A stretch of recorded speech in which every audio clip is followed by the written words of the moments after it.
Commencement de l'évangile de Jésus-Christ, Fils de Dieu, selon ce qui est écrit dans Ésaïe, le prophète. Voici, j'envoie devant toi mon messager qui préparera ton chemin. C'est la voix de celui qui crie dans le désert. Préparez le chemin du Seigneur, aplanissez ses sentiers. Jean parut, baptisant dans le désert et prêchant le baptême de repentance pour la rémission des péchés.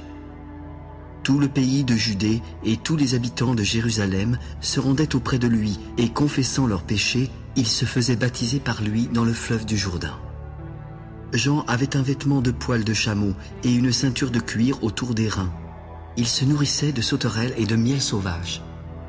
Il prêchait en disant : Il vient après moi, celui qui est plus puissant que moi, et je ne suis pas digne de délier en me baissant les lacets de ses souliers. Moi, je vous ai baptisé d'eau.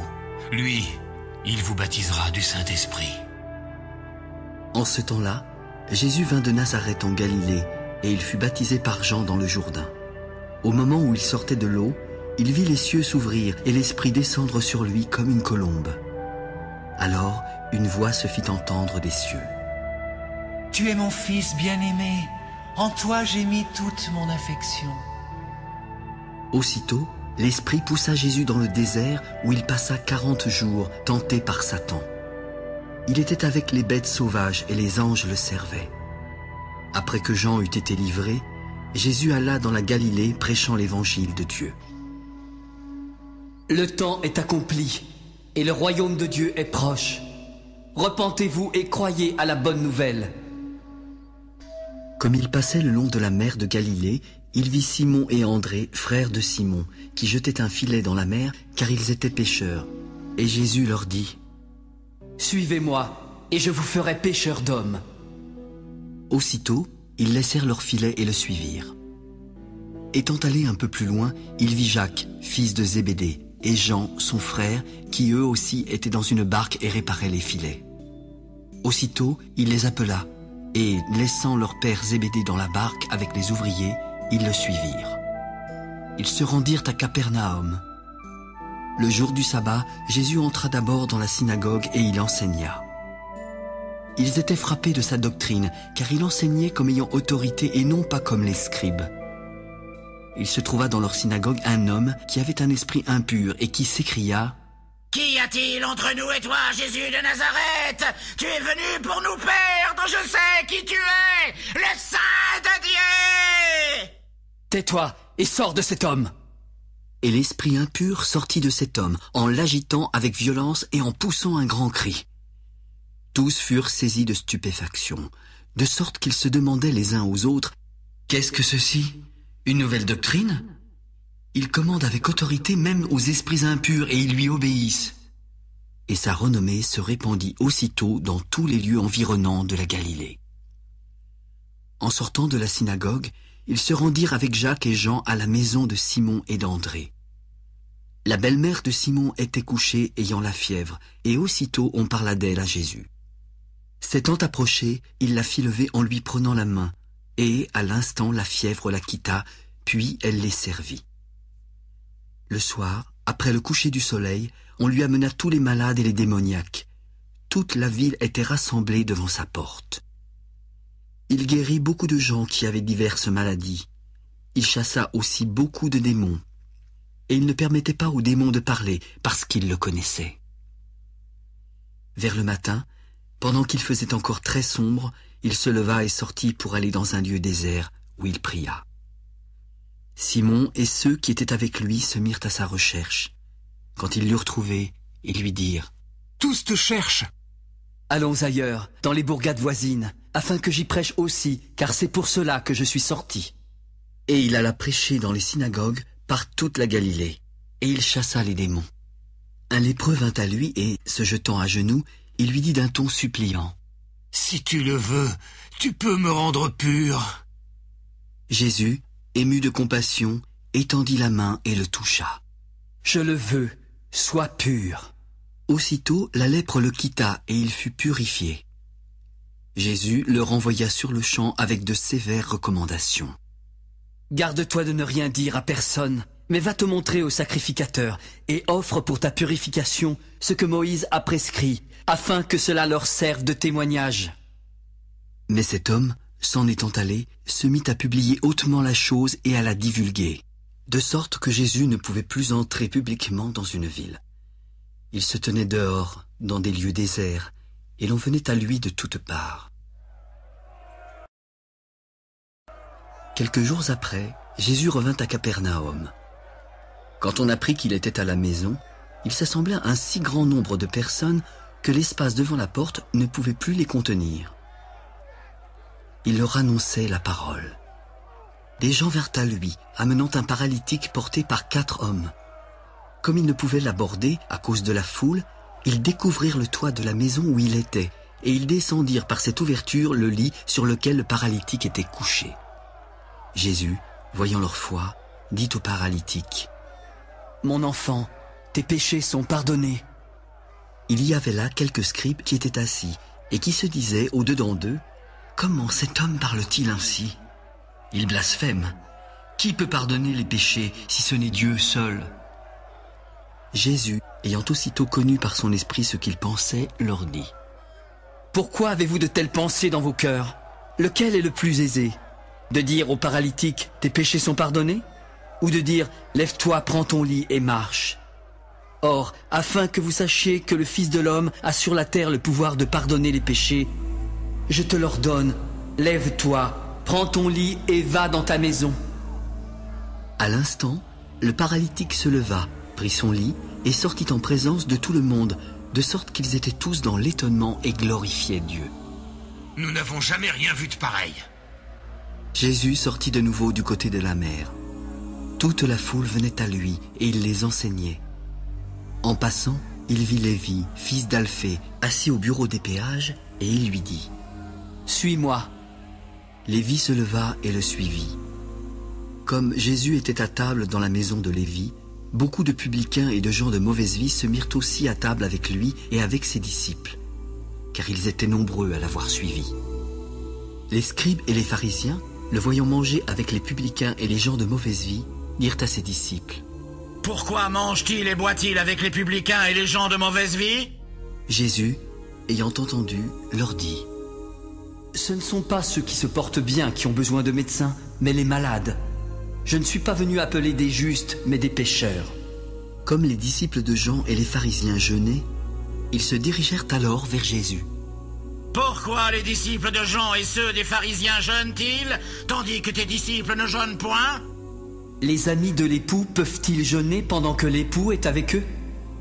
Aussi longtemps qu'ils ont avec eux l'époux, ils ne peuvent jeûner. Les jours viendront où l'époux leur sera enlevé, alors ils jeûneront en ce jour-là.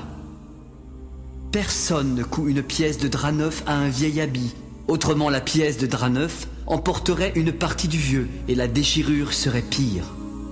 Et personne ne met du vin nouveau dans de vieilles outres, autrement le vin fait rompre les outres, et le vin et les outres sont perdus. Mais il faut mettre le vin nouveau dans des outres neuves. » Il arriva un jour de sabbat que Jésus traversa des champs de blé. Ses disciples, chemin faisant, se mirent à arracher des épis.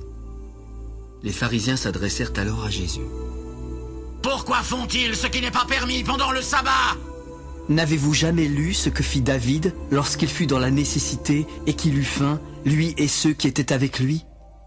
Comment il entra dans la maison de Dieu du temps du souverain sacrificateur Abiatar et mangea les pains de proposition qu'il n'est permis qu'aux sacrificateurs de manger et en donna même à ceux qui étaient avec lui? Le sabbat a été fait pour l'homme et non l'homme pour le sabbat, de sorte que le Fils de l'homme est maître même du sabbat. Jésus entra de nouveau dans la synagogue. Il s'y trouvait un homme qui avait la main sèche. Afin de pouvoir l'accuser, ils observaient Jésus pour voir s'il le guérirait le jour du sabbat. Puis Jésus dit à l'homme qui avait la main sèche: « Lève-toi, là, au milieu. » Puis Jésus s'adressa aux pharisiens. « Est-il permis le jour du sabbat de faire du bien ou de faire du mal, de sauver une personne ou de la tuer ?» Mais ils gardèrent le silence. Alors, promenant ses regards sur eux avec indignation et en même temps affligés de l'endurcissement de leur cœur, il dit à l'homme, « Étends ta main. » Il l'étendit et sa main fut guérie. Les pharisiens sortirent et aussitôt ils se consultèrent avec les Hérodiens sur les moyens de le faire périr. Jésus se retira vers la mer avec ses disciples. Une grande multitude le suivit de la Galilée, de la Judée, de Jérusalem, de l'Idumée, d'au-delà du Jourdain, des environs de Tyr et de Sidon. Une grande multitude, apprenant tout ce qu'il faisait, vint à lui. Il chargea ses disciples de tenir toujours à sa disposition une petite barque afin de ne pas être pressés par la foule. Car, comme il guérissait beaucoup de gens, tous ceux qui avaient des maladies se jetaient sur lui pour le toucher. Les esprits impurs, quand ils le voyaient, se prosternaient devant lui et s'écriaient « Tu es le Fils de Dieu !» Mais il leur recommandait très sévèrement de ne pas le faire connaître. Il monta ensuite sur la montagne. Il appela ceux qu'il voulut et ils vinrent auprès de lui. Il en établit 12 pour les avoir avec lui et pour les envoyer prêcher avec le pouvoir de chasser les démons. Voici les 12 qu'il établit. Simon, qu'il nomma Pierre, Jacques, fils de Zébédée, et Jean, frère de Jacques, auquel il donna le nom de Boanerges, qui signifie « fils du tonnerre ». André, Philippe, Barthélemy, Matthieu, Thomas, Jacques, fils d'Alphée, Thaddée, Simon le Cananite et Judas Iscariote, celui qui livra Jésus. Ils se rendirent à la maison. La foule s'assembla de nouveau, en sorte qu'ils ne pouvaient pas même prendre leur repas. Les parents de Jésus, ayant appris ce qu'il se passait, vinrent pour se saisir de lui car ils disaient « Il est hors de sens !» Et les scribes, qui étaient descendus de Jérusalem, dirent « Il est possédé de Belzébul, c'est par le prince des démons qu'il chasse les démons. » Jésus les appela et leur parla sous forme de parabole. Comment Satan peut-il chasser Satan? Si un royaume est divisé contre lui-même, ce royaume ne peut subsister. Et si une maison est divisée contre elle-même, cette maison ne peut subsister. Si donc Satan se révolte contre lui-même, il est divisé et ne peut subsister, mais c'en est fait de lui. Personne ne peut entrer dans la maison d'un homme fort et piller ses biens sans avoir auparavant lié cet homme fort. Alors il pillera sa maison. Je vous le dis en vérité, tous les péchés et les blasphèmes qu'ils auront proférés seront pardonnés aux fils des hommes. Mais quiconque blasphémera contre le Saint-Esprit n'obtiendra jamais de pardon. Il est coupable d'un péché éternel. Jésus parla ainsi parce qu'il disait « Il est possédé d'un esprit impur ». Survinrent sa mère et ses frères qui, se tenant dehors, l'envoyèrent appeler. La foule était assise autour de lui et on lui dit « Voici, ta mère et tes frères sont dehors et te demandent. » Il leur répondit « Qui est ma mère? Et qui sont mes frères ?» Puis, jetant les regards sur ceux qui étaient assis tout autour de lui, « Voici ma mère et voici mes frères. Car quiconque fait la volonté de Dieu, celui-là est mon frère, ma sœur et ma mère. » Jésus se mit de nouveau à enseigner au bord de la mer. Une grande foule s'étant assemblée auprès de lui, il monta et s'assit dans une barque sur la mer. Toute la foule était à terre sur le rivage. Il leur enseigna beaucoup de choses en paraboles, et il leur dit dans son enseignement « Écoutez, un semeur sortit pour semer. Comme il semait, une partie de la semence tomba le long du chemin. Les oiseaux vinrent et la mangèrent. Une autre partie tomba dans un endroit pierreux, où elle n'avait pas beaucoup de terre. Elle leva aussitôt parce qu'elle ne trouva pas un sol profond. Mais, quand le soleil parut, elle fut brûlée et sécha, faute de racines. Une autre partie tomba parmi les épines. Les épines montèrent, l'étouffèrent et elle ne donna point de fruits. Une autre partie tomba dans la bonne terre. Elle donna du fruit qui montait et croissait. Elle rapporta 30, 60 et 100 pour un. Que celui qui a des oreilles pour entendre, entende. » Lorsqu'il fut en particulier, ceux qui l'entouraient avec les 12 l'interrogèrent sur les paraboles. Il leur dit alors « C'est à vous qu'a été donné le mystère du royaume de Dieu. Mais pour ceux qui sont dehors, tout se passe en paraboles, afin qu'en voyant, ils voient et n'aperçoivent point. Qu'en entendant, ils entendent et ne comprennent point, de peur qu'ils ne se convertissent et que les péchés ne leur soient pardonnés. Vous ne comprenez pas cette parabole? Comment donc comprendrez-vous toutes les paraboles? Le semeur sème la parole. Les uns sont le long du chemin où la parole est semée. Quand ils l'ont entendue, aussitôt Satan vient et enlève la parole qui a été semée en eux. Les autres, pareillement, reçoivent la semence dans les endroits pierreux. Quand ils entendent la parole, ils la reçoivent d'abord avec joie, mais ils n'ont pas de racine en eux-mêmes. Ils manquent de persistance, et dès que survient une tribulation ou une persécution à cause de la parole, ils y trouvent une occasion de chute. D'autres reçoivent la semence parmi les épines. Ce sont ceux qui entendent la parole, mais en qui les soucis du siècle, la séduction des richesses et l'invasion des autres convoitises étouffent la parole et la rendent infructueuse. D'autres reçoivent la semence dans la bonne terre. Ce sont ceux qui entendent la parole, la reçoivent et portent du fruit 30, 60 et 100 pour un. Apporte-t-on la lampe pour la mettre sous le boisseau ou sous le lit? N'est-ce pas pour la mettre sur le chandelier? Car il n'est rien de caché qui ne doive être découvert, rien de secret qui ne doive être mis à jour. Si quelqu'un a des oreilles pour entendre, qu'il entende. Prenez garde à ce que vous entendez. On vous mesurera avec la mesure dont vous vous serez servi, et on y ajoutera pour vous. Car on donnera à celui qui a, mais à celui qui n'a pas, on ôtera même ce qu'il a. Il en est du royaume de Dieu, comme quand un homme jette de la semence en terre. Qu'il dorme ou qu'il veille, nuit et jour, la semence germe et croît sans qu'il ne sache comment. La terre produit d'elle-même d'abord l'herbe, puis l'épi, puis le grain tout formé dans l'épi. Et, dès que le fruit est mûr, on y met la faucille, car la moisson est là. À quoi comparerons-nous le royaume de Dieu? Ou par quelle parabole le représenterons-nous? Il est semblable à un grain de sénévé qui, lorsqu'on le sème en terre, est la plus petite de toutes les semences qui sont sur la terre.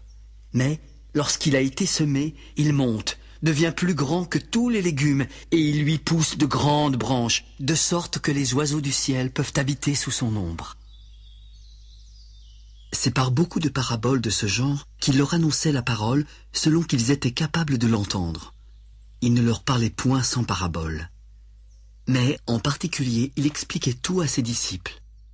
Ce même jour, sur le soir, Jésus leur demanda de passer à l'autre bord. Après avoir envoyé la foule, ils l'emmenèrent dans la barque où il se trouvait. Il y avait aussi d'autres barques avec lui. Il s'éleva un grand tourbillon et les flots se jetaient dans la barque au point qu'elle se remplissait déjà. Comme Jésus dormait à la poupe sur le coussin, ils le réveillèrent. « Maître, ne t'inquiètes-tu pas de ce que nous périssons ?» S'étant réveillé, il menaça le vent et dit à la mer, « Silence, tais-toi !» Le vent cessa et il y eut un grand calme. « Pourquoi avez-vous peur ainsi? N'avez-vous point de foi ?» Ils furent saisis d'une grande frayeur et se dirent les uns aux autres, « Quel est donc celui-ci à qui obéissent même le vent et la mer ?» Ils arrivèrent à l'autre bord de la mer, dans le pays des Gadaréniens. Dès que Jésus fut hors de la barque, il vint venir au-devant de lui un homme sortant des sépulcres et possédé d'un esprit impur. Cet homme avait sa demeure dans les sépulcres. Personne ne pouvait plus le lier, même avec une chaîne, car souvent il avait eu les fers aux pieds et avait été lié de chaînes. Mais il avait rompu les chaînes et brisé les fers, et personne n'avait la force de le dompter. Nuit et jour, il était sans cesse dans les sépulcres et sur les montagnes, criant et se meurtrissant avec des pierres. Ayant vu Jésus de loin, il accourut, se prosterna devant lui et s'écria d'une voix forte. « Qu'y a-t-il entre toi et moi, Jésus, fils du Dieu très haut? Je t'en conjure au nom de Dieu, ne me tourmente pas !»« Sors de cet homme, esprit impur. Quel est ton nom? » ?»« Légion est mon nom, car nous sommes plusieurs !» Et il le priait instamment de ne pas les envoyer hors du pays. Comme il y avait là, vers la montagne, un grand troupeau de pourceaux qui paissaient, les démons le prièrent. « Envoie-nous dans ces pourceaux afin que nous entrions en eux !» Il le leur permit. Les esprits impurs sortirent et entrèrent dans les pourceaux. Puis le troupeau se précipita des pentes escarpées dans la mer. Il y en avait environ 2000 et tous se noyèrent dans la mer. Ceux qui les faisaient paître s'enfuirent et répandirent la nouvelle dans la ville et dans les campagnes. Les gens allèrent voir ce qui était arrivé. Ils vinrent auprès de Jésus et ils virent le démoniaque, celui qui avait eu la légion, assis, vêtu et dans son bon sens. Ils furent saisis de frayeur. Ceux qui avaient vu ce qui s'était passé leur racontèrent ce qui était arrivé au démoniaque et au pourceau. Ils se mirent alors à supplier Jésus de quitter leur territoire. Comme il montait dans la barque, celui qui avait été démoniaque lui demanda la permission de rester avec lui. Jésus ne le lui permit pas, mais il lui dit : « Va dans ta maison, vers les tiens, et raconte-leur tout ce que le Seigneur t'a fait, et comment il a eu pitié de toi. » Il s'en alla et se mit à publier dans la Décapole tout ce que Jésus avait fait pour lui. Ainsi, tous furent dans l'étonnement. Jésus, dans la barque, regagna l'autre rive où une grande foule s'assembla près de lui. Il était au bord de la mer. Alors vint un des chefs de la synagogue, nommé Jaïrus, qui, l'ayant aperçu, se jeta à ses pieds et lui adressa cette instante prière. « Ma petite fille est à l'extrémité. Viens, impose-lui les mains afin qu'elle soit sauvée et qu'elle vive. » Jésus s'en alla avec lui et une grande foule le suivait et le pressait. Or, il y avait une femme atteinte d'une perte de sang depuis 12 ans. Elle avait beaucoup souffert entre les mains de plusieurs médecins. Elle avait dépensé tout ce qu'elle possédait et n'avait éprouvé aucun soulagement, mais était allée plutôt en empirant. Ayant entendu parler de Jésus, elle vint dans la foule par derrière et toucha son vêtement. « Si je puis seulement toucher ses vêtements, je serai guérie. » Au même instant, la perte de sang s'arrêta et elle sentit dans son corps qu'elle était guérie de son mal. Jésus, qui connut aussitôt en lui-même qu'une force était sortie de lui, se retourna au milieu de la foule. « Qui a touché mes vêtements ?» Ses disciples lui dirent : « Tu vois la foule qui te presse et tu dis : Qui m'a touché ?» Il regardait autour de lui pour voir celle qui avait fait cela. La femme, effrayée et tremblante, sachant ce qui s'était passé en elle, vint se jeter à ses pieds et lui dit toute la vérité. « Ma fille, ta foi t'a sauvée. Va en paix et sois guérie de ton mal. » Comme il parlait encore, survinrent de chez le chef de la synagogue des gens qui dirent : « Ta fille est morte, pourquoi importuner davantage le maître ?» Sans tenir compte de ces paroles, Jésus dit au chef de la synagogue : « Ne crains pas, crois seulement. » Et il ne permit à personne de l'accompagner, si ce n'est à Pierre, à Jacques et à Jean, frères de Jacques. Ils arrivèrent à la maison du chef de la synagogue, où Jésus vit une foule bruyante et des gens qui pleuraient et poussaient de grands cris.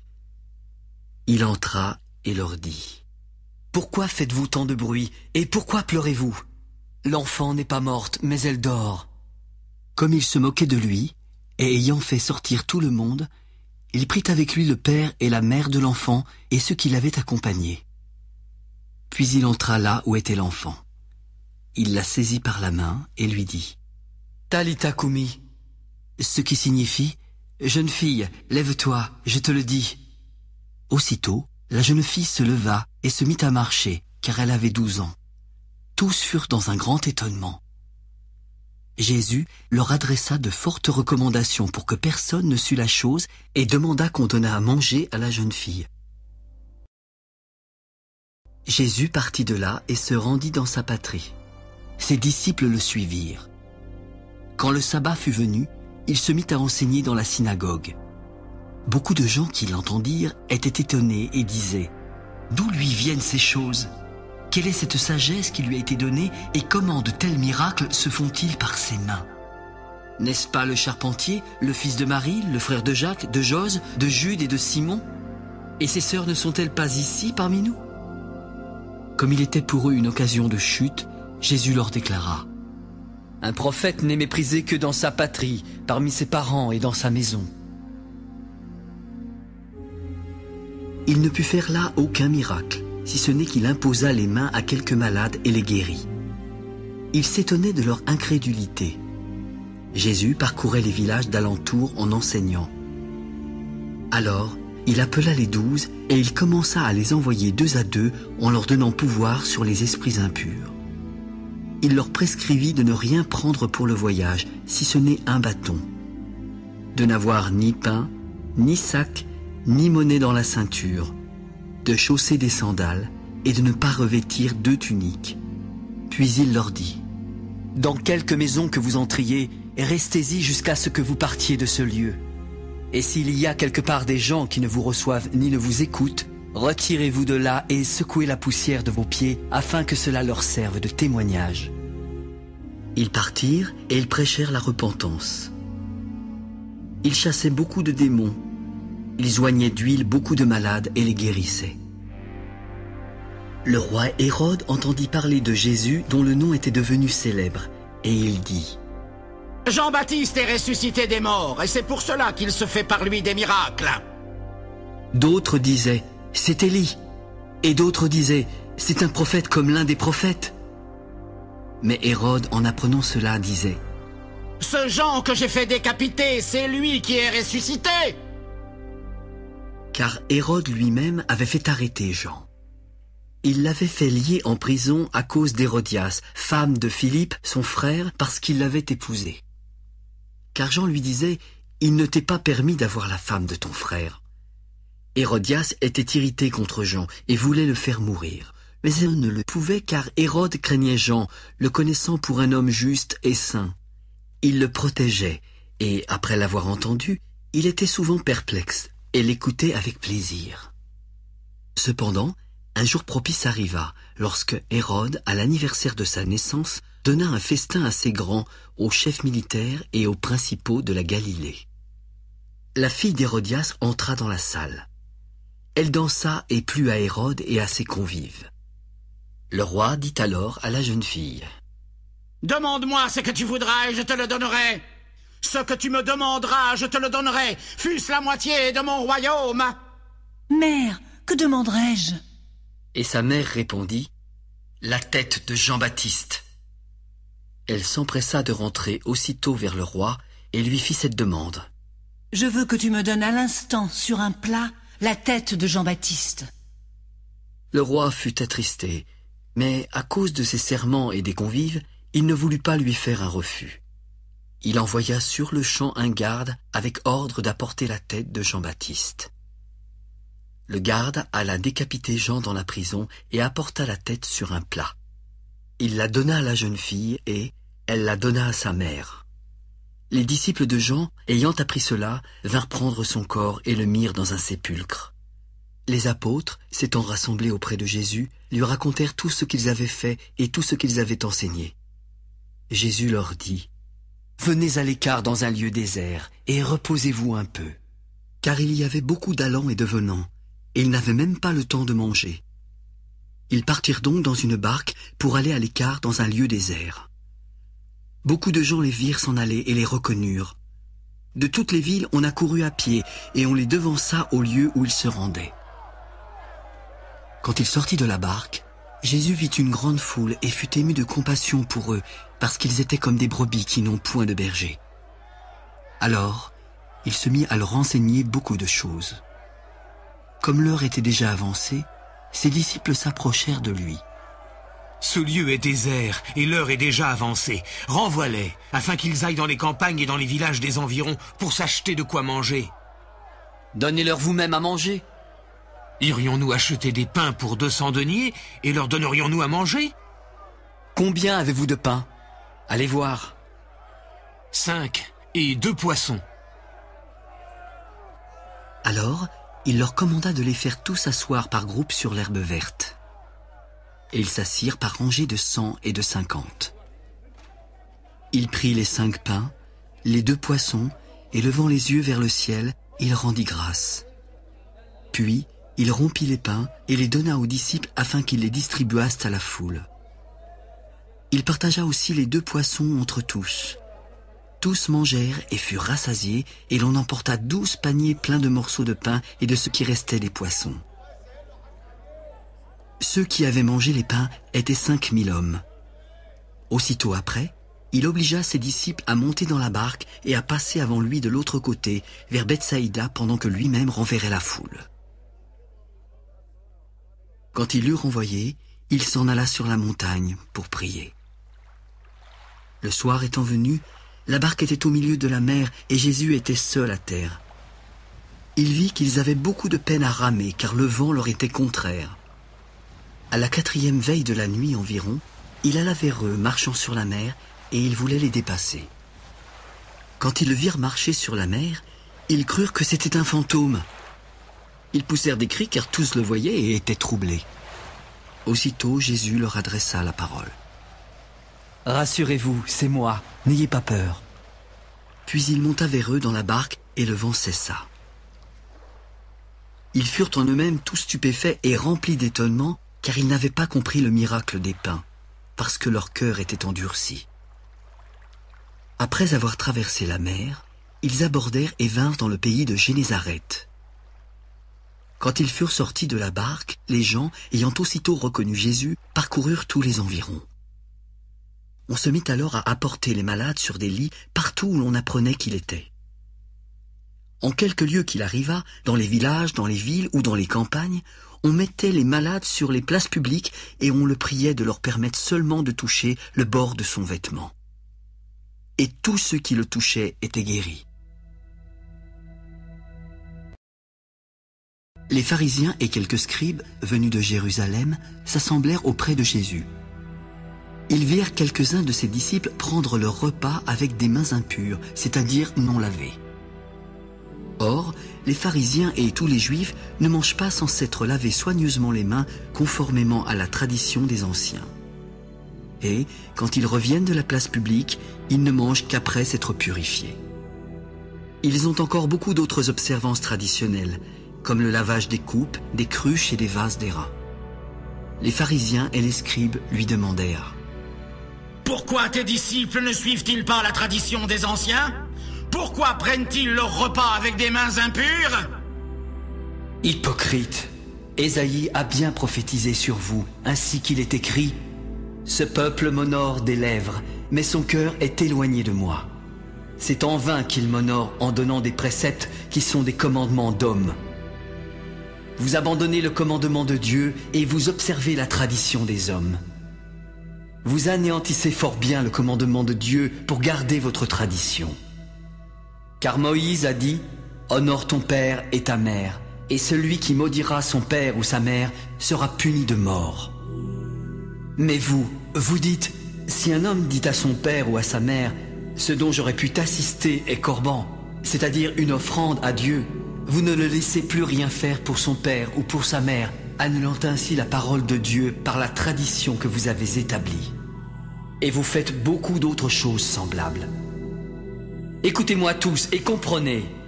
Il n'est hors de l'homme rien qui entrant en lui ne puisse le souiller. Mais ce qui sort de l'homme, c'est ce qui le souille. Si quelqu'un a des oreilles pour entendre, qu'il entende. » Lorsqu'il fut entré dans la maison, loin de la foule, ses disciples l'interrogèrent sur cette parabole, et il leur répondit : « Vous aussi, êtes-vous donc sans intelligence ? Ne comprenez-vous pas que rien de ce qui du dehors entre dans l'homme ne peut le souiller ? Car cela n'entre pas dans son cœur, mais dans son ventre, puis s'en va dans les lieux secrets qui purifient tous les aliments. Ce qui sort de l'homme, c'est ce qui souille l'homme, car c'est du dedans, c'est du cœur des hommes que sortent les mauvaises pensées, les adultères, les impudicités, les meurtres, les vols, les cupidités, les méchancetés, la fraude, le dérèglement, le regard envieux, la calomnie, l'orgueil, la folie. Toutes ces choses mauvaises sortent du dedans et souillent l'homme. » Jésus, étant parti de là, s'en alla dans le territoire de Tyr et de Sidon. Il entra dans une maison en désirant que personne ne le sût. Mais il ne put rester longtemps caché, car une femme, dont la fille était possédée d'un esprit impur, entendit parler de lui et vint se jeter à ses pieds. Cette femme était grecque, syro-phénicienne d'origine. Elle le pria de chasser le démon hors de sa fille. Et Jésus lui dit : « Laisse d'abord les enfants se rassasier, car il n'est pas bien de prendre le pain des enfants et de le jeter aux petits chiens. » Oui, Seigneur, mais les petits chiens sous la table mangent les miettes des enfants. À cause de cette parole, va, le démon est sorti de ta fille. » Et, quand elle rentra dans sa maison, elle trouva l'enfant couché sur le lit, le démon étant sorti. Jésus quitta le territoire de Tyr et revint par Sidon, vers la mer de Galilée, en traversant le pays de la Décapole. On lui amena un sourd qui avait de la difficulté à parler, et on le pria de lui imposer les mains. Il le prit à part loin de la foule, lui mit les doigts dans les oreilles, et lui toucha la langue avec sa propre salive. Puis, levant les yeux au ciel, il soupira et dit « Ephata !» c'est-à-dire « Ouvre-toi !» Aussitôt ses oreilles s'ouvrirent, sa langue se délia, et il parla très bien.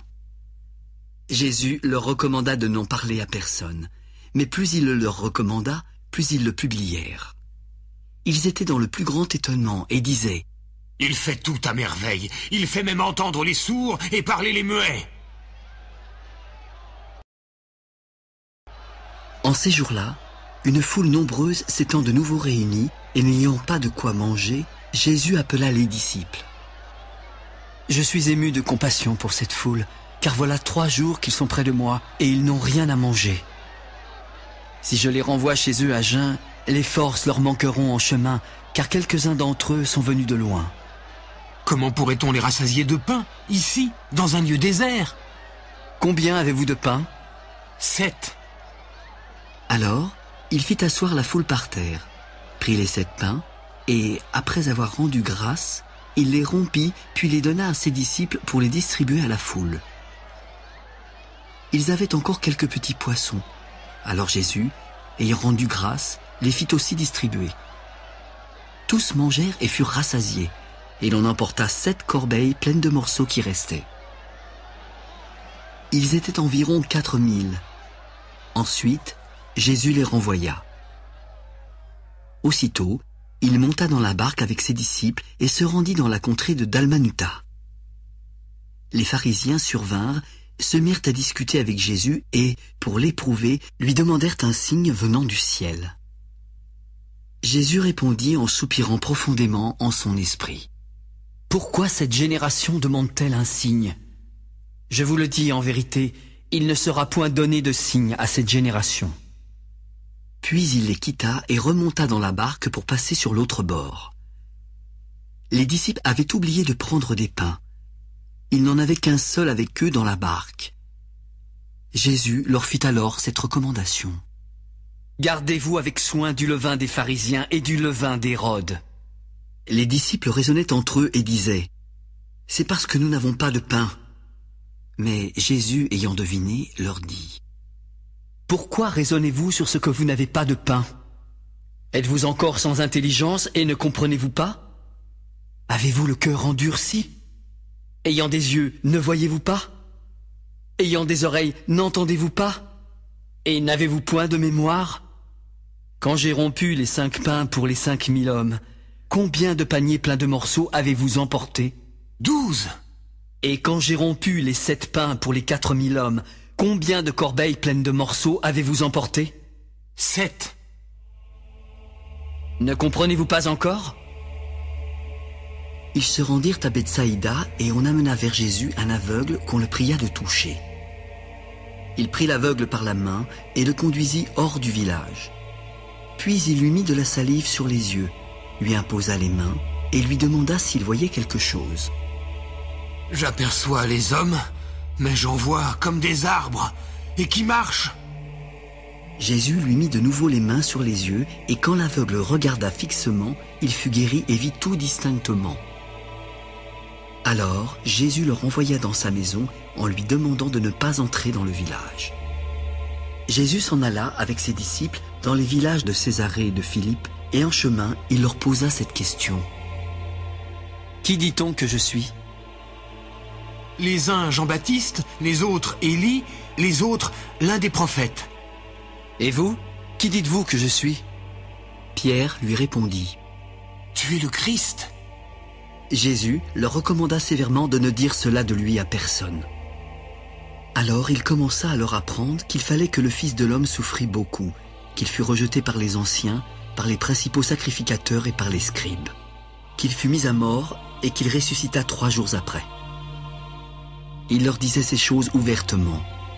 Pierre, l'ayant pris à part, se mit à le reprendre. Mais Jésus, se retournant et regardant ses disciples, le réprimanda. « Arrière de moi, Satan, car tu ne conçois pas les choses de Dieu, tu n'as que des pensées humaines. Si quelqu'un veut venir après moi, qu'il renonce à lui-même, qu'il se charge de sa croix et qu'il me suive. Car celui qui voudra sauver sa vie la perdra, mais celui qui perdra sa vie à cause de moi et de la bonne nouvelle la sauvera. Que sert-il à un homme de gagner tout le monde s'il perd son âme? Que donnerait un homme en échange de son âme? Car quiconque aura honte de moi et de mes paroles au milieu de cette génération adultère et pécheresse, le Fils de l'homme aura aussi honte de lui quand il viendra dans la gloire de son Père avec les saints anges. »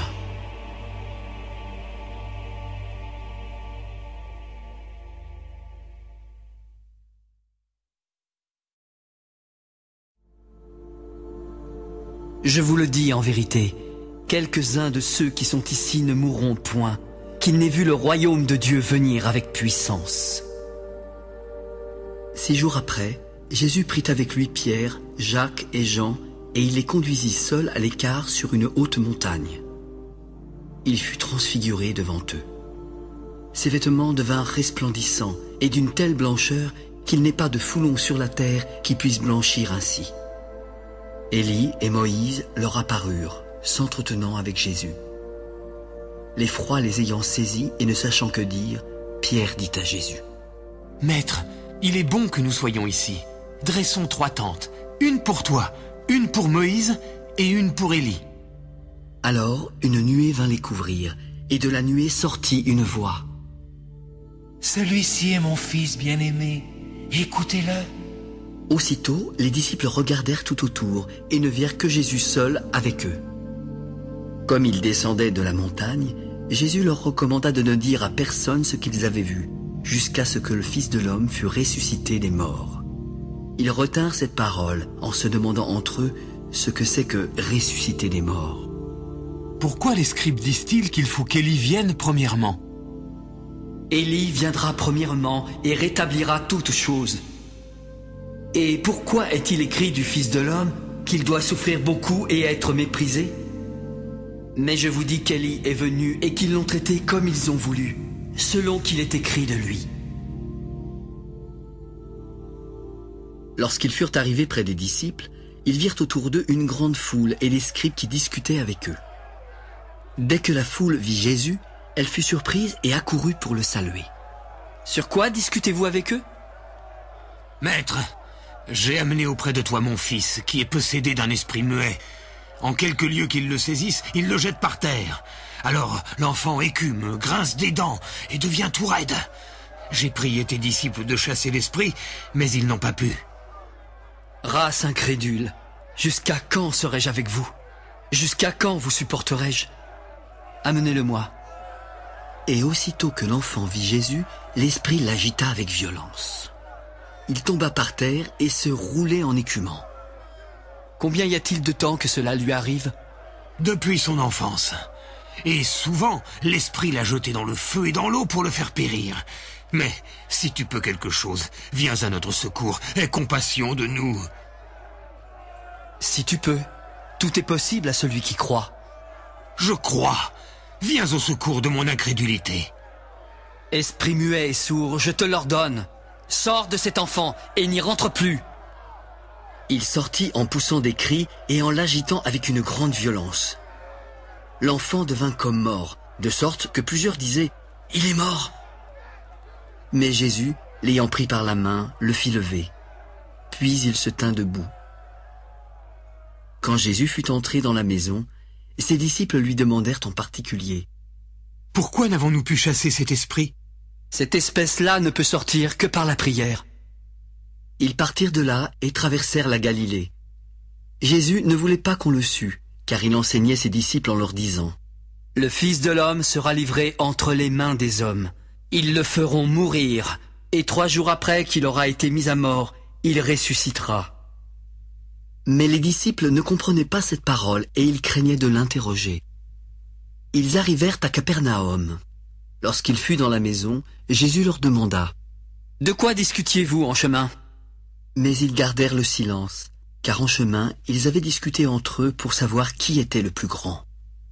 Alors, il s'assit et appela les 12. « Si quelqu'un veut être le premier, il sera le dernier de tous et le serviteur de tous. » Il prit un petit enfant et le plaça au milieu d'eux. En l'ayant pris dans ses bras, il leur dit: « Quiconque reçoit en mon nom un de ces petits-enfants me reçoit moi-même. Et quiconque me reçoit, reçoit non pas moi, mais celui qui m'a envoyé. » Jean lui dit: « Maître, nous avons vu un homme qui chasse des démons en ton nom, et nous l'en avons empêché, parce qu'il ne nous suit pas. » Ne l'en empêchez pas, car il n'est personne qui, faisant un miracle en mon nom, puisse aussitôt après parler mal de moi. Qui n'est pas contre nous est pour nous. Quiconque vous donnera à boire un verre d'eau en mon nom, parce que vous appartenez à Christ, je vous le dis en vérité, il ne perdra point sa récompense. Mais si quelqu'un scandalisait un de ces petits qui croient, il vaudrait mieux pour lui qu'on lui mît au cou une grosse meule de moulin et qu'on le jetât dans la mer. Si ta main est pour toi une occasion de chute, coupe-la. Mieux vaut pour toi entrer manchot dans la vie que d'avoir les 2 mains et d'aller dans la géhenne, dans le feu qui ne s'éteint point. Si ton pied est pour toi une occasion de chute, coupe-le. Mieux vaut pour toi entrer boiteux dans la vie que d'avoir les 2 pieds et d'être jeté dans la géhenne, dans le feu qui ne s'éteint point.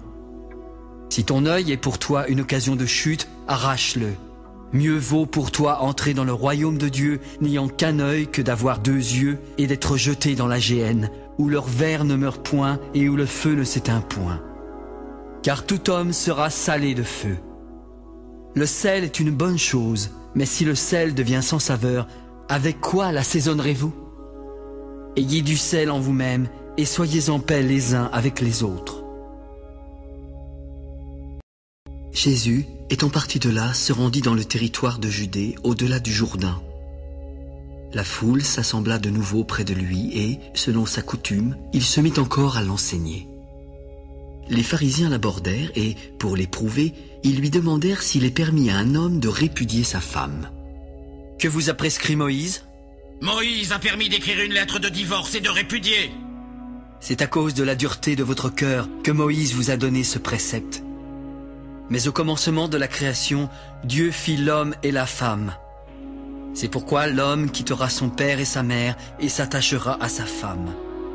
Ainsi, les 2 deviendront une seule chair, car ils ne sont plus 2, mais ils sont une seule chair. Que l'homme donc ne sépare pas ce que Dieu a joint. Celui qui répudie sa femme et qui en épouse une autre commet un adultère à son égard. Et si une femme quitte son mari et en épouse un autre, elle commet un adultère. » On lui amena des petits-enfants afin qu'il les touchât. Mais les disciples reprirent ceux qui les amenaient. Jésus, voyant cela, fut indigné.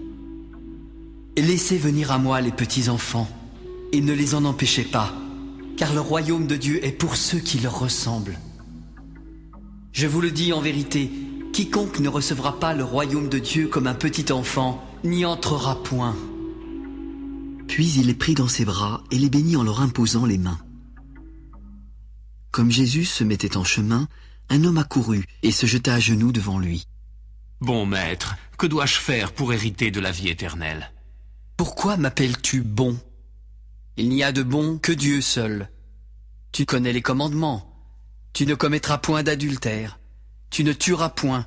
Tu ne déroberas point. Tu ne diras point de faux témoignages. Tu ne feras tort à personne et honore ton père et ta mère. » « Maître, j'ai déjà observé toutes ces choses dès ma jeunesse. »« Il te manque une chose. Va, vends tout ce que tu as, donne-le aux pauvres et tu auras un trésor dans le ciel. Puis viens et suis-moi. » Mais, affligé de cette parole, cet homme s'en alla tout triste, car il avait de grands biens. Jésus, regardant autour de lui, dit à ses disciples: « Qu'il sera difficile à ceux qui ont des richesses d'entrer dans le royaume de Dieu. » Les disciples furent étonnés de ce que Jésus parlait ainsi.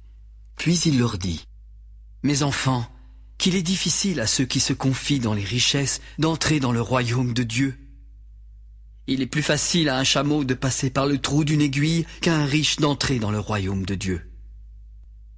Les disciples furent encore plus étonnés et ils se dirent les uns aux autres, « Qui peut être sauvé ?» Jésus les regarda et dit, « Cela est impossible aux hommes, mais non à Dieu, car tout est possible à Dieu. » Puis Pierre se mit à lui dire, « Nous avons tout quitté et nous t'avons suivi. » Je vous le dis en vérité, il n'est personne qui, ayant quitté à cause de moi et à cause de la bonne nouvelle, sa maison, ou ses frères, ou ses sœurs, ou sa mère, ou son père, ou ses enfants, ou ses terres, ne reçoive au centuple, présentement dans ce siècle-ci, des maisons, des frères, des sœurs, des mères, des enfants et des terres, avec des persécutions et, dans le siècle à venir, la vie éternelle. Plusieurs des premiers seront les derniers, et plusieurs des derniers seront les premiers. Ils étaient en chemin pour monter à Jérusalem, et Jésus allait devant eux. Les disciples étaient troublés et le suivaient avec crainte. Alors, Jésus prit de nouveau les 12 auprès de lui et commença à leur dire ce qui devait lui arriver. « Voici, nous montons à Jérusalem, et le Fils de l'homme sera livré aux principaux sacrificateurs et aux scribes. Ils le condamneront à mort et le livreront aux païens, qui se moqueront de lui, cracheront sur lui, le battront de verges et le feront mourir. Mais 3 jours après, il ressuscitera. » Les fils de Zébédée, Jacques et Jean, s'approchèrent de Jésus. « Maître, nous voudrions que tu fasses pour nous ce que nous te demanderons. »« Que voulez-vous que je fasse pour vous ?»« Accorde-nous d'être assis, l'un à ta droite et l'autre à ta gauche, quand tu seras dans ta gloire. » Vous ne savez ce que vous demandez. Pouvez-vous boire la coupe que je dois boire, ou être baptisé du baptême dont je dois être baptisé? Nous le pouvons. Il est vrai que vous boirez la coupe que je dois boire, et que vous serez baptisé du baptême dont je dois être baptisé. Mais pour ce qui est d'être assis à ma droite ou à ma gauche, cela ne dépend pas de moi. Il ne sera donné qu'à ceux à qui cela est réservé. Les 10, ayant entendu cela, commencèrent à s'indigner contre Jacques et Jean. Jésus les appela et leur dit, « Vous savez que ceux qu'on regarde comme les chefs des nations les tyrannisent et que les grands les dominent? Il n'en est pas de même au milieu de vous. Mais quiconque veut être grand parmi vous, qu'il soit votre serviteur, et quiconque veut être le premier parmi vous, qu'il soit l'esclave de tous. Car le Fils de l'homme est venu, non pour être servi, mais pour servir et donner sa vie comme la rançon de plusieurs. » Ils arrivèrent à Jéricho. Et, lorsque Jésus en sortit avec ses disciples et une assez grande foule, le fils de Timée, Bartimée, mendiant aveugle, était assis au bord du chemin. Il entendit que c'était Jésus de Nazareth et se mit à crier. « Fils de David, Jésus, aie pitié de moi !» Plusieurs le reprenaient pour le faire taire, mais il criait beaucoup plus fort. « Fils de David, aie pitié de moi !» Appelez-le. Ils appelèrent l'aveugle en lui disant, « Prends courage, lève-toi, il t'appelle. » L'aveugle jeta son manteau et se levant d'un bond, vint vers Jésus. « Que veux-tu que je te fasse ?»« Maître, que je recouvre la vue. » « Va, ta foi t'a sauvé. » Aussitôt, il recouvra la vue et suivit Jésus dans le chemin.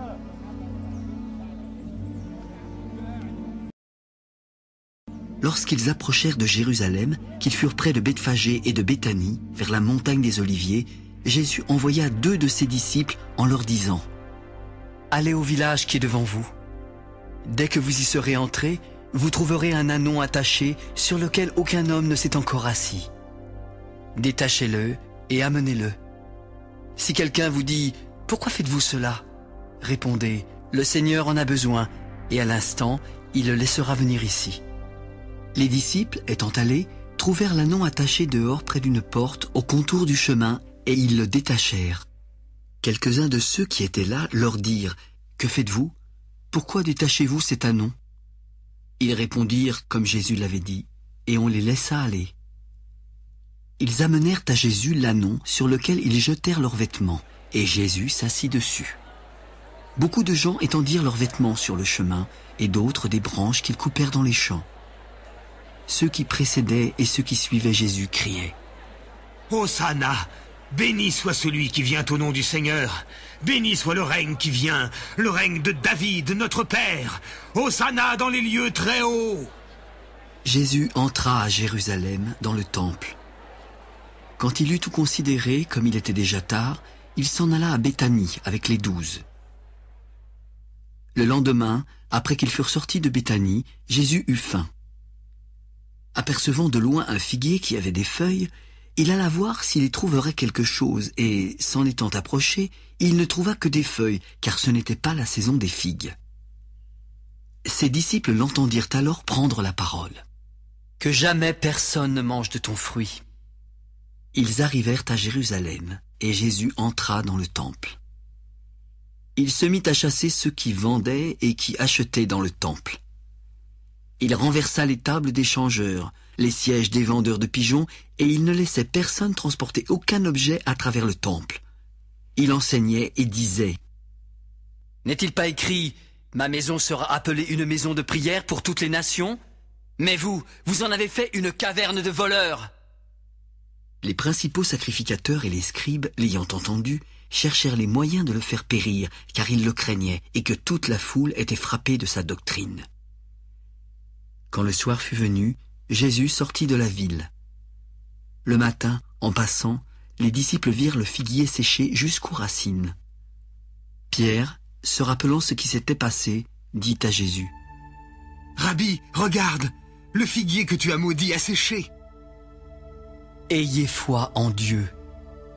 Je vous le dis en vérité, si quelqu'un dit à cette montagne, « Ôte-toi de là et jette-toi dans la mer », et s'il ne doute point en son cœur, mais croit que ce qu'il dit arrive, il le verra s'accomplir. C'est pourquoi je vous dis, tout ce que vous demanderez en priant, croyez que vous l'avez reçu et vous le verrez s'accomplir. Et, lorsque vous êtes debout, faisant votre prière, si vous avez quelque chose contre quelqu'un, pardonnez, afin que votre Père qui est dans les cieux vous pardonne aussi vos offenses. Mais si vous ne pardonnez pas, votre Père qui est dans les cieux ne vous pardonnera pas non plus vos offenses. Ils se rendirent de nouveau à Jérusalem, et pendant que Jésus se promenait dans le temple, les principaux sacrificateurs, les scribes et les anciens vinrent à lui. « Par quelle autorité fais-tu ces choses? Et qui t'a donné l'autorité de les faire ?» Je vous adresserai aussi une question. Répondez-moi, et je vous dirai par quelle autorité je fais ces choses. Le baptême de Jean venait-il du ciel ou des hommes? Répondez-moi. Mais ils raisonnèrent ainsi entre eux. Si nous répondons du ciel, il dira: pourquoi donc n'avez-vous pas cru en lui? Et si nous répondons des hommes? Ils craignaient le peuple, car tous tenaient réellement Jean pour un prophète. Alors ils répondirent à Jésus: nous ne savons. Alors Jésus leur dit: moi non plus, je ne vous dirai pas par quelle autorité je fais ces choses. Jésus se mit ensuite à leur parler en parabole. Un homme planta une vigne. Il l'entoura d'une haie, creusa un pressoir et bâtit une tour. Puis il la ferma à des vignerons et quitta le pays. Au temps de la récolte, il envoya un serviteur vers les vignerons pour recevoir d'eux une part du produit de la vigne. S'étant saisis de lui, ils le battirent et le renvoyèrent à vide. Il envoya de nouveau vers eux un autre serviteur. Ils le frappèrent à la tête et l'outragèrent. Il en envoya un troisième qu'ils tuèrent, puis plusieurs autres qu'ils battirent ou tuèrent. Il avait encore un fils bien-aimé. Il envoya vers eux le dernier en disant: « Ils auront du respect pour mon fils. » Mais ces vignerons dirent entre eux: « Voici l'héritier, venez, tuons-le et l'héritage sera à nous. » Et ils se saisirent de lui, le tuèrent et le jetèrent hors de la vigne. Maintenant, que fera le maître de la vigne? Il viendra, fera périr les vignerons et il donnera la vigne à d'autres. N'avez-vous pas lu cette parole de l'Écriture? La pierre qu'ont rejetée ceux qui bâtissaient est devenue la principale de l'angle. C'est par la volonté du Seigneur qu'elle l'est devenue, et c'est un prodige à nos yeux. Il cherchait à se saisir de lui, mais il craignait la foule. Ils avaient compris que c'était pour eux que Jésus avait dit cette parabole. Alors, ils le quittèrent et s'en allèrent. Ils envoyèrent auprès de Jésus quelques-uns des pharisiens et des hérodiens afin de le surprendre par ses propres paroles. « Maître, nous savons que tu es vrai, que tu ne t'inquiètes de personne, car tu ne regardes pas à l'apparence des hommes, et tu enseignes la voie de Dieu selon la vérité. Est-il permis ou non de payer le tribut à César? Devons-nous payer ou ne pas payer? » Pourquoi me tentez-vous? Apportez-moi un denier afin que je le voie. Ils en apportèrent un, et Jésus leur demanda. De qui sont cette effigie et cette inscription? De César. Rendez à César ce qui est à César, et à Dieu ce qui est à Dieu. Et ils furent dans l'étonnement à son égard. Les Sadducéens, qui disent qu'il n'y a point de résurrection, vinrent auprès de Jésus et lui firent cette question. « Maître, voici ce que Moïse nous a prescrit. Si le frère de quelqu'un meurt et laisse une femme sans avoir d'enfant, son frère épousera sa veuve et suscitera une postérité à son frère. Or, il y avait 7 frères. Le premier se maria et mourut sans laisser de postérité. Le second prit la veuve pour femme et mourut sans laisser de postérité. Il en fut de même du troisième, et aucun des 7 ne laissa de postérité. Après eux tous, la femme mourut aussi. À la résurrection duquel d'entre eux sera-t-elle la femme? Car les 7 l'ont eue pour femme. » N'êtes-vous pas dans l'erreur parce que vous ne comprenez ni les Écritures, ni la puissance de Dieu? Car à la résurrection des morts, les hommes ne prendront point de femmes, ni les femmes de mari, mais ils seront comme les anges dans les cieux. Pour ce qui est de la résurrection des morts, n'avez-vous pas lu dans le livre de Moïse ce que Dieu lui a dit à propos du buisson? Je suis le Dieu d'Abraham, le Dieu d'Isaac et le Dieu de Jacob. Dieu n'est pas Dieu des morts, mais des vivants. Vous êtes grandement dans l'erreur. Un des scribes, qui les avait entendus discuter, sachant que Jésus avait bien répondu aux Sadducéens, s'approcha. « Quel est le premier de tous les commandements? » Voici le premier. Écoute Israël, le Seigneur notre Dieu est l'unique Seigneur.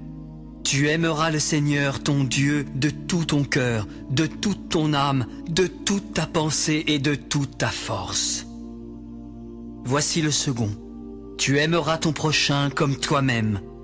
Il n'y a pas d'autre commandement plus grand que cela. Bien, maître, tu as dit avec vérité que Dieu est unique et qu'il n'y en a point d'autre que lui, et que l'aimer de tout son cœur, de toute sa pensée, de toute son âme et de toute sa force, et aimer son prochain comme soi-même, c'est plus que tous les holocaustes et tous les sacrifices. Tu n'es pas loin du royaume de Dieu.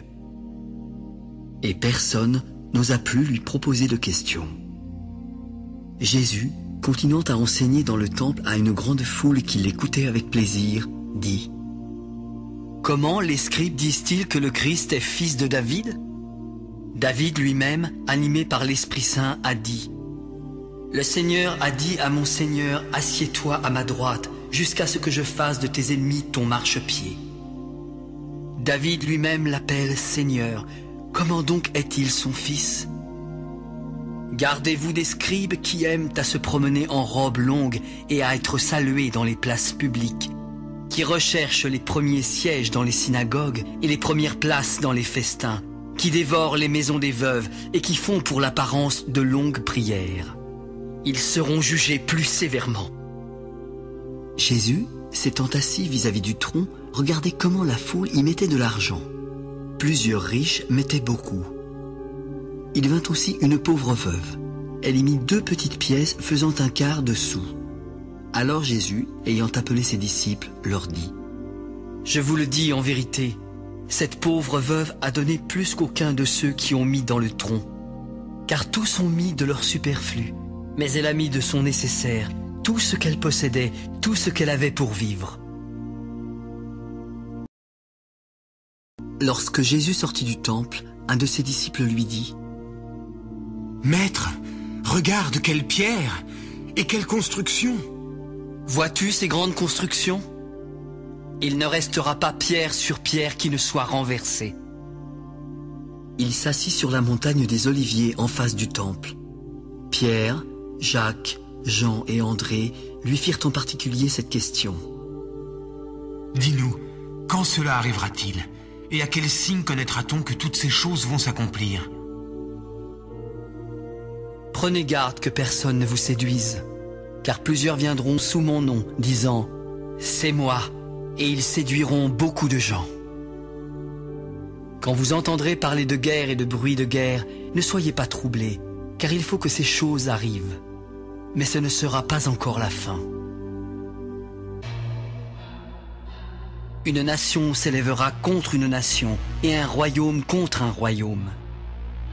Il y aura des tremblements de terre en divers lieux, il y aura des famines. Ce ne sera que le commencement des douleurs. Prenez garde à vous-même. On vous livrera aux tribunaux et vous serez battus de verges dans les synagogues. Vous comparaîtrez devant des gouverneurs et devant des rois à cause de moi pour leur servir de témoignage. Il faut premièrement que la bonne nouvelle soit prêchée à toutes les nations. Quand on vous emmènera pour vous livrer, ne vous inquiétez pas d'avance de ce que vous aurez à dire, mais dites ce qui vous sera donné à l'heure même, car ce n'est pas vous qui parlerez, mais l'Esprit Saint. Le frère livrera son frère à la mort et le père son enfant. Les enfants se soulèveront contre leurs parents et les feront mourir. Vous serez haïs de tous à cause de mon nom, mais celui qui persévérera jusqu'à la fin sera sauvé. Lorsque vous verrez l'abomination de la désolation établie là où elle ne doit pas être, alors que ceux qui seront en Judée fuient dans les montagnes. Que celui qui sera sur le toit ne descende pas et n'entre pas pour prendre quelque chose dans sa maison, et que celui qui sera dans les champs ne retourne pas en arrière pour prendre son manteau. Malheur aux femmes qui seront enceintes et à celles qui allaiteront en ces jours-là. Priez pour que ces choses n'arrivent pas en hiver, car la détresse en ces jours sera telle qu'il n'y en a point eu de semblable depuis le commencement du monde que Dieu a créé jusqu'à présent, et qu'il n'y en aura jamais. Et si le Seigneur n'avait abrégé ces jours, personne ne serait sauvé, mais il les a abrégés à cause des élus qu'il a choisis. Si quelqu'un vous dit alors « Le Christ est ici » ou « Il est là », ne le croyez pas, car il s'élèvera de faux Christ et de faux prophètes. Ils feront des prodiges et des miracles pour séduire les élus s'il était possible. Soyez sur vos gardes, je vous ai tout annoncé d'avance. Mais dans ces jours, après cette détresse, le soleil s'obscurcira, la lune ne donnera plus sa lumière, les étoiles tomberont du ciel et les puissances qui sont dans les cieux seront ébranlées. Alors, on verra le Fils de l'homme venant sur les nuées avec une grande puissance et avec gloire. Alors il enverra les anges et il rassemblera les élus des quatre vents, de l'extrémité de la terre jusqu'à l'extrémité du ciel. Instruisez-vous par une comparaison tirée du figuier. Dès que ses branches deviennent tendres et que les feuilles poussent, vous connaissez que l'été est proche. De même, quand vous verrez ces choses arriver, sachez que le Fils de l'homme est proche à la porte. Je vous le dis en vérité, cette génération ne passera point que tout cela n'arrive. Le ciel et la terre passeront, mais mes paroles ne passeront point. Pour ce qui est du jour ou de l'heure, personne ne le sait, ni les anges dans le ciel, ni le Fils, mais le Père seul. Prenez garde, veillez et priez, car vous ne savez quand ce temps viendra.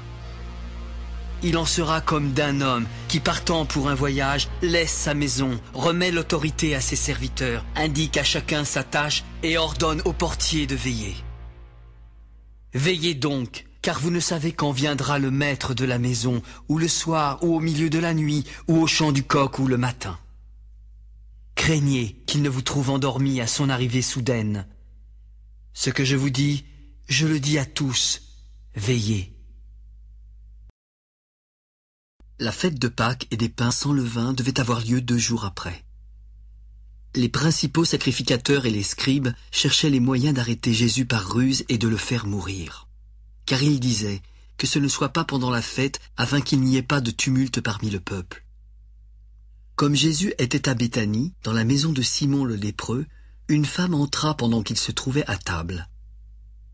Elle tenait un vase d'albâtre qui renfermait un parfum de nard pur de grand prix et, ayant rompu le vase, elle répandit le parfum sur la tête de Jésus. Quelques-uns exprimèrent entre eux leur indignation. À quoi bon perdre ce parfum?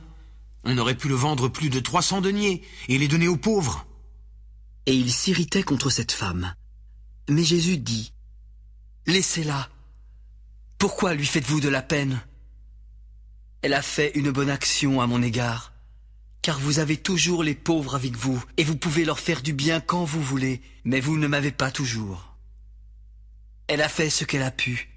Elle a d'avance embaumé mon corps pour la sépulture. Je vous le dis en vérité, partout où la bonne nouvelle sera prêchée, dans le monde entier, on racontera aussi en mémoire de cette femme ce qu'elle a fait. » Judas Iscariote, l'un des 12, alla vers les principaux sacrificateurs afin de leur livrer Jésus. Après l'avoir entendu, ils furent dans la joie et promirent de lui donner de l'argent. Alors, Judas cherchait une occasion favorable pour le livrer. Le premier jour des pains sans levain, où l'on immolait la Pâque, les disciples de Jésus lui dirent, « Où veux-tu que nous allions te préparer la Pâque? » « Allez à la ville, vous rencontrerez un homme portant une cruche d'eau, suivez-le. Quelque part qu'il entre, dites au maître de la maison, le maître dit, où est le lieu où je mangerai la Pâque avec mes disciples? Et il vous montrera une grande chambre haute, meublée et toute prête. C'est là que vous nous préparerez la Pâque. » Les disciples partirent, arrivèrent à la ville et trouvèrent les choses comme il leur avait dit. Et ils préparèrent la Pâque. Le soir étant venu, il arriva avec les 12. Pendant qu'ils étaient à table et qu'ils mangeaient, Jésus dit, « Je vous le dis en vérité, l'un de vous qui mange avec moi me livrera. » Ils commencèrent à s'attrister et à lui dire l'un après l'autre, « Est-ce moi ?» C'est l'un des 12 qui met avec moi la main dans le plat. Le Fils de l'homme s'en va selon ce qui est écrit de lui. Mais malheur à l'homme par qui le Fils de l'homme est livré. Mieux vaudrait pour cet homme qu'il ne fût pas né. Pendant qu'ils mangeaient, Jésus prit du pain, et, après avoir rendu grâce, il le rompit et le leur donna en disant, « Prenez, ceci est mon corps. » Il prit ensuite une coupe, et, après avoir rendu grâce, il la leur donna. Ils en burent tous, puis il leur dit, « Ceci est mon sang, le sang de l'alliance qui est répandu pour plusieurs. Je vous le dis en vérité, je ne boirai plus jamais du fruit de la vigne jusqu'au jour où je le boirai nouveau dans le royaume de Dieu. » Après avoir chanté les cantiques, ils se rendirent à la montagne des Oliviers.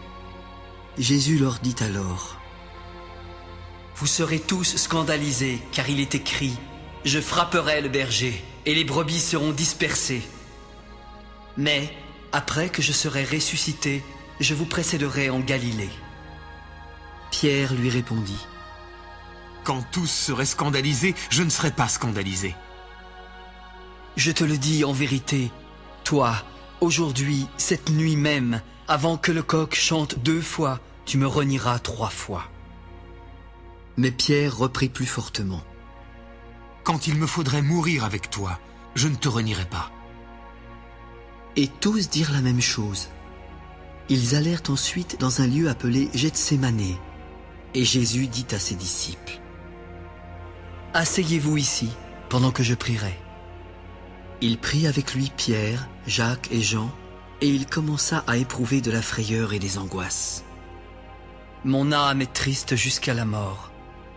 Restez ici et veillez. » Puis, ayant fait quelques pas en avant, il se jeta contre terre et pria que s'il était possible, cette heure s'éloignât de lui. « Abba, Père, toutes choses te sont possibles. Éloigne de moi cette coupe. Toutefois, non pas ce que je veux, mais ce que tu veux. » Il vint vers les disciples qu'il trouva endormis et dit à Pierre, « Simon, tu dors? Tu n'as pu veiller 1 heure? Veillez et priez, afin que vous ne tombiez pas en tentation. L'esprit est bien disposé, mais la chair est faible. » Il s'éloigna de nouveau et fit la même prière. Il revint et les trouva encore endormis, car leurs yeux étaient appesantis. Ils ne surent que lui répondre. il revint pour la 3e fois et leur dit : « Dormez maintenant et reposez-vous. C'est assez, l'heure est venue. Voici, le Fils de l'homme est livré aux mains des pécheurs. Levez-vous, allons. Voici, celui qui me livre s'approche. »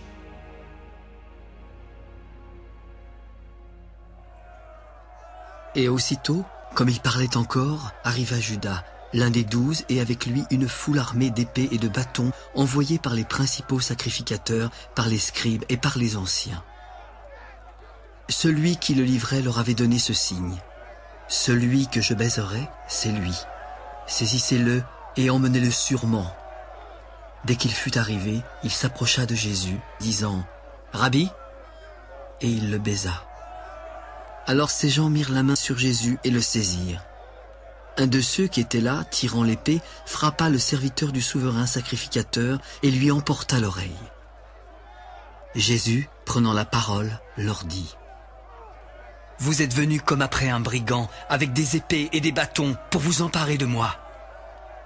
J'étais tous les jours parmi vous, enseignant dans le temple, et vous ne m'avez pas saisi. Mais c'est afin que les Écritures soient accomplies. » Alors tous l'abandonnèrent et prirent la fuite. Un jeune homme le suivait, n'ayant sur le corps qu'un drap. On se saisit de lui, mais il lâcha son vêtement et se sauva tout nu.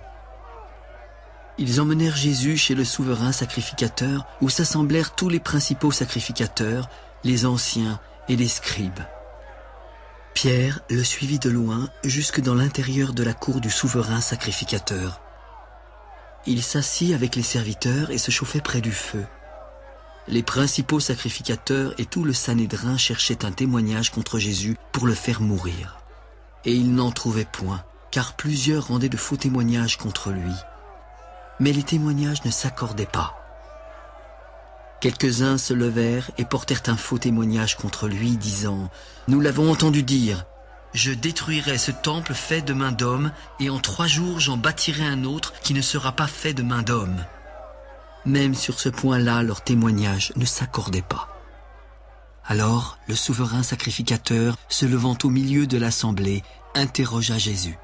« Ne réponds-tu rien ? Qu'est-ce que ces gens déposent contre toi ?» Jésus garda le silence et ne répondit rien. Le souverain sacrificateur l'interrogea de nouveau. « Es-tu le Christ, le Fils du Dieu béni ?»« Je le suis, et vous verrez le Fils de l'homme assis à la droite de la puissance de Dieu et venant sur les nuées du ciel. » Alors le souverain sacrificateur déchira ses vêtements et dit : « Qu'avons-nous encore besoin de témoins ? Vous avez entendu le blasphème !» Tous le condamnèrent comme méritant la mort, et quelques-uns se mirent à cracher sur lui, à lui voiler le visage et à le frapper à coups de poing, en lui disant « Devine !» Et les serviteurs le reçurent en lui donnant des soufflets. Pendant que Pierre était en bas dans la cour, il vint une des servantes du souverain sacrificateur. Voyant Pierre qui se chauffait, elle le regarda et lui dit : « Toi aussi, tu étais avec Jésus de Nazareth. » « Je ne sais pas. Je ne comprends pas ce que tu veux dire. » Puis il sortit pour aller dans le vestibule. Et le coq chanta. La servante, l'ayant vu, se mit de nouveau à dire à ceux qui étaient présents : « Celui-ci est de ces gens-là. » Et il le nia de nouveau. Peu après, ceux qui étaient présents dirent encore à Pierre : « Certainement tu es de ces gens-là, car tu es galiléen. » « Je ne connais pas cet homme dont vous parlez. » Aussitôt, pour la 2e fois, le coq chanta. Et Pierre se souvint de la parole que Jésus lui avait dite : « Avant que le coq chante 2 fois, tu me renieras 3 fois. » Et en y réfléchissant, il pleurait. Dès le matin, les principaux sacrificateurs tinrent conseil avec les anciens, les scribes et tout le Sanhédrin. Après avoir lié Jésus, ils l'emmenèrent et le livrèrent à Pilate. Pilate l'interrogea. « Es-tu le roi des Juifs ?» ?»« Tu le dis. » Les principaux sacrificateurs portaient contre lui plusieurs accusations. Pilate l'interrogea de nouveau. « Ne réponds-tu rien ? Vois de combien de choses il t'accuse. » Et Jésus ne fit plus aucune réponse, ce qui étonna Pilate. À chaque fête, il relâchait un prisonnier, celui que demandait la foule. Il y avait en prison un nommé Barabbas avec ses complices, pour un meurtre qu'ils avaient commis dans une sédition. La foule, étant montée, se mit à demander ce qu'il avait coutume de leur accorder. Pilate leur répondit. « Voulez-vous que je vous relâche le roi des Juifs ?» Car il savait que c'était par envie que les principaux sacrificateurs l'avaient livré. Mais les chefs des sacrificateurs excitèrent la foule afin que Pilate leur relâchât plutôt Barabbas. Pilate, reprenant la parole, leur dit « Que voulez-vous donc que je fasse de celui que vous appelez le roi des Juifs ?»« Crucifie-le » !« Quel mal a-t-il fait ?»« Crucifie-le » Pilate, voulant satisfaire la foule, leur relâcha Barabbas. Et, après avoir fait battre de verges Jésus, il le livra pour être crucifié. Les soldats conduisirent Jésus dans l'intérieur de la cour et ils assemblèrent toute la cohorte. Ils le revêtirent de pourpre et posèrent sur sa tête une couronne d'épines qu'ils avaient tressée. Puis ils se mirent à le saluer. « Salut, roi des Juifs !» Et ils lui frappaient la tête avec un roseau, crachaient sur lui et fléchissant les genoux, ils se prosternaient devant lui. Après s'être ainsi moqués de lui, ils lui ôtèrent la pourpre, lui remirent ses vêtements et l'emmenèrent pour le crucifier. Ils forcèrent à porter la croix de Jésus à un passant qui revenait des champs, Simon de Cyrène, père d'Alexandre et de Rufus.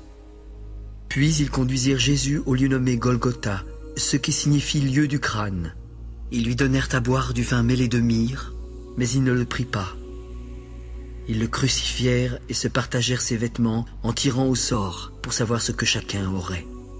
C'était la 3e heure quand ils le crucifièrent. L'inscription indiquant le sujet de sa condamnation portait ces mots. « Le roi des Juifs ». Ils crucifièrent avec lui 2 brigands, l'un à sa droite et l'autre à sa gauche. Ainsi fut accompli ce que dit l'Écriture. Il a été mis au nombre des malfaiteurs. Les passants l'injuriaient et secouaient la tête en disant « Et toi qui détruis le temple et le rebâtis en 3 jours, sauve-toi toi-même en descendant de la croix !» Les principaux sacrificateurs aussi, avec les scribes, se moquaient entre eux et disaient « Il a sauvé les autres et il ne peut se sauver lui-même. Que le Christ, le roi d'Israël, descende maintenant de la croix, afin que nous voyions et que nous croyions. » Ceux qui étaient crucifiés avec lui l'insultaient aussi. La 6e heure étant venue, il y eut des ténèbres sur toute la terre, jusqu'à la 9e heure. Et à la 9e heure, Jésus s'écria d'une voix forte. « Élie, Élie, lama sabachthani » ce qui signifie « Mon Dieu, pourquoi m'as-tu abandonné ?» Quelques-uns de ceux qui étaient là, l'ayant entendu, dirent « Voici, il appelle Élie !» L'un d'eux courut remplir une éponge de vinaigre, et, l'ayant fixé à un roseau, il lui donna à boire en disant « Laissez! Voyons si Élie viendra le descendre !» Mais Jésus, ayant poussé un grand cri, expira.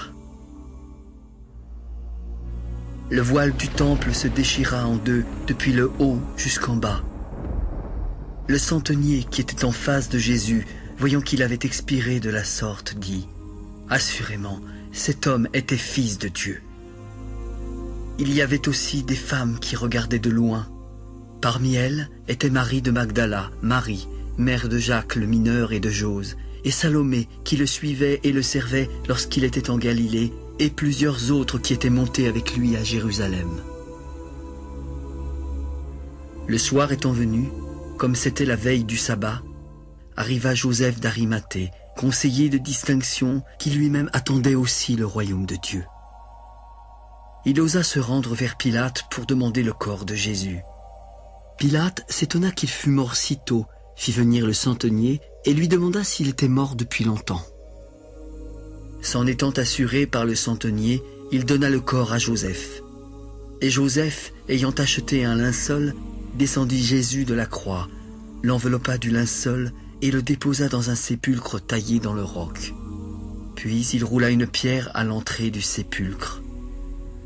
Marie de Magdala et Marie, mère de Jose, regardaient où on le mettait. Lorsque le sabbat fut passé, Marie de Magdala, Marie, mère de Jacques et Salomé, achetèrent des aromates afin d'aller embaumer Jésus. Le premier jour de la semaine, elles se rendirent au sépulcre de grand matin, comme le soleil venait de se lever. Qui nous roulera la pierre loin de l'entrée du sépulcre? Et, levant les yeux, elles aperçurent que la pierre, qui était très grande, avait été roulée. Elles entrèrent dans le sépulcre, virent un jeune homme assis à droite, vêtu d'une robe blanche, et elles furent épouvantées. « N'ayez pas peur. Vous cherchez Jésus de Nazareth qui a été crucifié. Il est ressuscité. Il n'est point ici. Voici le lieu où on l'avait mis. Mais allez dire à ses disciples et à Pierre qu'il vous précède en Galilée. C'est là que vous le verrez, comme il vous l'a dit. » Elles sortirent du sépulcre et s'enfuirent. La peur et le trouble les avaient saisies, et elles ne dirent rien à personne à cause de leur effroi. Jésus, étant ressuscité le matin du premier jour de la semaine, apparut d'abord à Marie de Magdala, de laquelle il avait chassé 7 démons.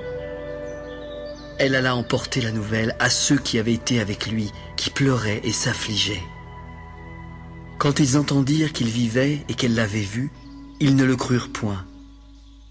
Après cela, il apparut sous une autre forme à 2 d'entre eux qui étaient en chemin pour aller à la campagne. Il revint l'annoncer aux autres qui ne les crurent pas non plus. Enfin, il apparut aux 11 pendant qu'ils étaient à table et il leur reprocha leur incrédulité et la dureté de leur cœur, parce qu'ils n'avaient pas cru ceux qui l'avaient vu ressusciter. Puis il leur dit: « Allez par tout le monde et prêchez la bonne nouvelle à toute la création. Celui qui croira et qui sera baptisé sera sauvé, mais celui qui ne croira pas sera condamné. Voici les miracles qui accompagneront ceux qui auront cru. En mon nom, ils chasseront les démons, ils parleront de nouvelles langues, ils saisiront des serpents. S'ils boivent quelques breuvages mortels, ils ne leur feront point de mal. Ils imposeront les mains aux malades, et les malades seront guéris. » Le Seigneur, après leur avoir parlé, fut enlevé au ciel, et il s'assit à la droite de Dieu. Et ils s'en allèrent prêcher partout. Le Seigneur travaillait avec eux et confirmait la parole par les miracles qui l'accompagnaient.